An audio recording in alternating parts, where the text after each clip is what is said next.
फरहान अख्तर की नई फिल्म का टीजर आया जिसका नाम है 120 बहादुर। ये जो फिल्म है this is based on the battle of Rezang La जो कि 1962 में हुआ था।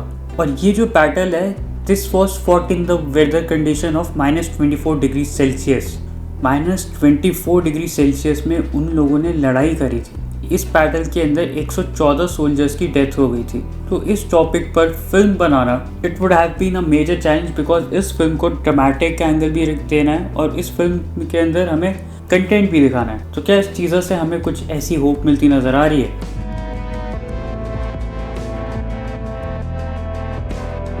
तो देखो, सबसे पहले तो आर्मी बेस्ड फिल्म्स का जो एरा है दैट वाज द एरा जो 2000 से पहले था।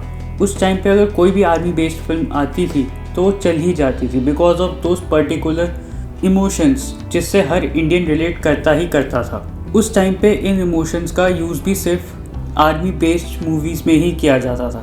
बट आज का टाइम ऐसा टाइम है जब 15 अगस्त या 26 जनवरी को आने वाली हर फिल्म के अंदर, चाहे वो कितनी भी एंटरटेनमेंट पर्पज़ के लिए बनाई गई हो, उनके अंदर इन इमोशंस को यूज़ कर ही लिया जाता है। इनफैक्ट अभी 15 अगस्त को फिल्म आ रही है war 2 which is again about patriotism.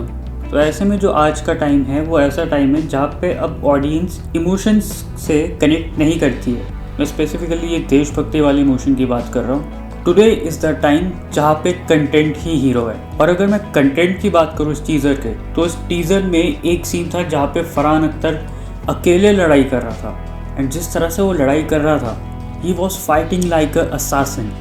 उसके अंदर वो इमोशन था, उसके अंदर वो एनर्जी थी एंड जिस तरह से वो मूव्स कर रहा था, yes I can say that कि इन चीज़ को देख के जॉन विक का एक्शन देखने को मिलने वाला है हमें। बाकी जो टीज़र के अंदर म्यूज़िक यूज़ किया गया था एंड उस डायलॉग में he was looking so much a soldier, yes इस चीज़ को देख के कहा जा सकता है कि फरहान अख्तर ने इस फिल्म के लिए तैयारी करी है। अब जो टीज़र के अंदर म्यूज़िक यूज़ किया गया था, म्यूज़िक जो था वो ऐसा म्यूज़िक था जो जनरली इस तरह की देशभक्ति वाली मूवीज़ में यूज़ कर ही लिया जाता है। खासकर इनके टीज़र्स और ट्रेलर्स में तो मिल ही जाता है। अगर मैं इसे इस पॉइंट से देखूं कि इस टीज़र का जो मेन मोटिव था वो फायर जनरेट करना था, हीट जनरेट करना था, तो उस हिसाब से ये म्यूज़िक अच्छे से कॉम्प्लीमेंट कर रहा था टीज़र को। बेशक ये कोई क्रिएटिव या फिर कुछ अलग तरह का म्यूज़िक नहीं था, but despite of that it complimented good.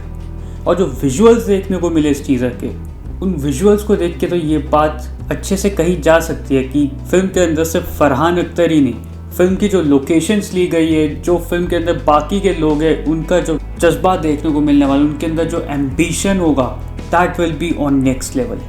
अब देखो, एम्बिशन की बात आई है तो एक फैक्ट और, ये जो रिजांगला का बैटल हुआ था इसमें 114 सोल्जर्स मरे थे एंड ऐसा कहा जा रहा है कि कई सोल्जर्स ऐसे थे जिनकी बॉडी फ्रीज स्टेट में मिली थी। They were holding their weapons and it was completely frozen.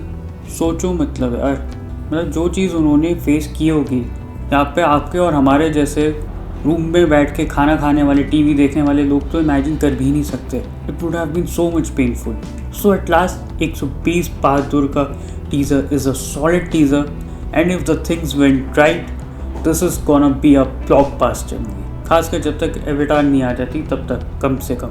मैंने टीज़र देखा, मुझे कैसे लगा मैंने तुम्हें बताया। अगर तुमने टीज़र देखा do tell me in the comments. मेरा तो अभी कहोगे तो मैं आप पे समझ करता हूँ। Thank you for being here guys.